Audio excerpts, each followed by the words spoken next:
கர்த்தருக்கு ஸ்தோத்திரம். கர்த்தராகிய இயேசு கிறிஸ்துவின் இன்ப நாமத்தில் இனிய வாழ்த்துக்கள். இன்றைய தியானத்திற்காக ஜெபித்த பொழுது தேவன் தந்த வசனம் ஏசாயா தீர்க்கதரிசியின் புஸ்தகம் 28 அதிகாரம் 16 வசனம். ஆதலால் கர்த்தராகிய ஆண்டவர் உரைக்கிறதாவது, இதோ அஸ்திபாரமாக ஒரு கல்லை நான் சீயோனிலே வைக்கிறேன். அது பரீட்சிக்கப்பட்டதும் விலையேறப்பட்டதும் திட அஸ்திபாரம் உள்ளதுமான மூளைக்கல்லாயிருக்கும். விசுவாசிக்கிறவன் பதறான். நம்முடைய கர்த்தராகிய இயேசு கிறிஸ்து மூளைக்கல்லாயிருக்கிறார். அவர் பரீட்சிக்கப்பட்டவர். அவர் சியோனிலே இருக்கிறவர், விலையேற பெற்றவர். அவர் திட அஸ்திபாரம் உள்ளவர். இப்படிப்பட்டவரை விசுவாசிக்கிறவன் பதறான். ஏனென்றால் அவர் உண்மையுள்ள தேவன், வாக்குத்தத்தங்களில் உண்மையுள்ளவர். அவரை நோக்கி கூப்பிடுகிறவர்களுக்கு பதில் தருகிறவர். அவர்கள் முகங்கள் வெட்கப்பட்டு போகாமல் காக்கிறவர். விசுவாசிக்கிறவன் பதறான் என்று சொல்லும் பொழுது, விசுவாசம் என்றால் என்ன? நம்பப்படுகிறவைகளின் உறுதியும் காணப்படாதவைகளின் நிச்சயமுமாய் இருக்கிறது என்று எபிரேயருக்கு எழுதின நிருபம் 11 அதிகாரம் 1 வசனத்தில் வாசிக்கிறோம். ஒரு பொருள் நம் கண்முன் இருக்கும் பொழுது அதை நாம் விசுவாசிக்க தேவையில்லை, நம்ப தேவையில்லை. அது நம் கண்முன் தான் இருக்கிறது. ஆனால் அந்த பொருள் நம் முன் இல்லாமல் இருக்கும் பொழுது அது இங்கே இருக்கும் என்று நம்புவது தான் விசுவாசம். காணப்படாதவைகளின் நிச்சயமுமாயிருக்கிறது. நமக்கு ஏதோ ஒரு காரியத்துக்காக காத்திருக்கிறோம், நிச்சயமாக தேவன் அதை நமக்கு செய்வார் என்ற அந்த நம்பிக்கை தான், தேவன் பேரில் கொண்டிருக்கிற நம்பிக்கை தான் விசுவாசம்.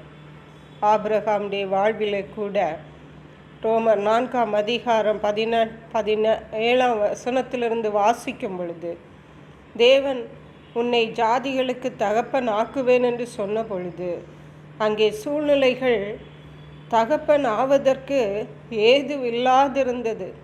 ஆனாலும் ஆபிரகாம் அதை நம்பிக்கையோடு விசுவாசித்தான் என்று 18 வசனம் சொல்லுகிறது. ஆபிரகாம் விசுவாசத்திலே பலவீனமாய் இருக்கவில்லை. 100 வயது ஆன பொழுதும் தேவனுடைய வாக்குத்தத்தம் நிச்சயம் நிறைவேறும் என்று காத்திருந்தார். சரீரம் செத்து போனதையும் சாராளின் கற்பம் செத்து போனதையும் அவர் எண்ணி பார்க்கவில்லை. தேவனுடைய வாக்குத்தத்தத்தை குறித்து அவிசுவாசமாய் சந்தேகப்படாமல், வாக்குத்தத்தம் பண்ணினவர் அதை நிறைவேற்ற வல்லமாய் உள்ளவராயிருக்கிறார் என்று முழு நிச்சயமாய் நம்பி தேவனை மகிமைப்படுத்தி விசுவாசத்தில் வல்லவனானான். ஆம் பிரியமான தேவனுடைய பிள்ளைகளே, விசுவாசத்திலே ஆபிரகாம் வல்லவர் ஆனதுனால தான் தேவன் வாக்குத்தத்தம் பண்ணினதே ஈசாக் என்ற குமாரனை அவர் சுதந்தரிக்க முடிந்தது. சூழ்நிலைகள் அதற்கு ஏதுவில்லாதிருந்தும் தேவன் பேரில் வைத்திருந்த விசுவாசத்தினாலே அதை பெற்றுக்கொண்டார் என்று பார்க்கிறோம். நம்முடைய வாழ்விலே கூட நாம் தேவன் பேரில் விசுவாசமாய் இருக்கும் பொழுது கர்த்தர் நமக்கு வாக்குத்தத்தம் பண்ணினவைகளை நிறைவேற்றுவார். தேவன் நம்மை ஒருபோதும் கைவிட மாட்டார். ஆகவே தேவன் பேரில் உள்ள விசுவாசத்திலே நாம் வளருவோம், நாம் பதறாமல் இருப்போம், பயப்படாமல் இருப்போம். நிச்சயமாகவே கர்த்தர் நம்முடைய எல்லாவற்றையும் தேவன் மொழி பொறுப்படுத்திக் கொள்ளுவார். அவர் விடுதலைகளையும் ஆசீர்வாதங்களையும் நம்முடைய வாழ்விலே தருவார். ஆவிக்குரிய வாழ்க்கையிலே நாம் இன்னும் வளரும்படியாக தேவன் கிருபை செய்வார். நிச்சயமாகவே நம்முடைய தேவன் நம் உண்மையுள்ளவராயிருக்கிறார். கர்த்தர் தாம் இந்த வார்த்தைகளை ஆசீர்வதிப்பாராக. ஜெபிப்போம். எங்களை கிருபையா நேசித்து பாதுகாத்து வழி நடத்துகிற எங்கள் அன்பின் தகப்பனே, ஆசீர்வதிக்கப்பட்ட இந்த நல்ல நாளுக்காக நன்றி. இந்த நாளிலும் விசுவாசிக்கிறவன் பதறான் என்று எங்களோடு பேசியிருக்கீங்கப்பா.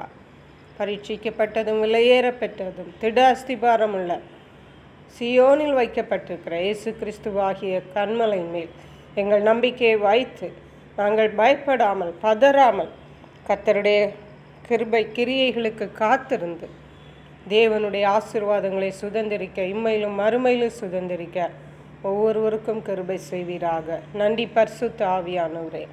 துதி கன மகிமை மக்கை செலுத்துகிறோம். மீட்பரும் இரட்சகருமாகிய இயேசு கிறிஸ்துவின் இன்ப நாமத்தில் ஜெபிக்கிறோம் எங்கள் அன்புள்ள பரமபிதாவே. ஆமென். God bless you.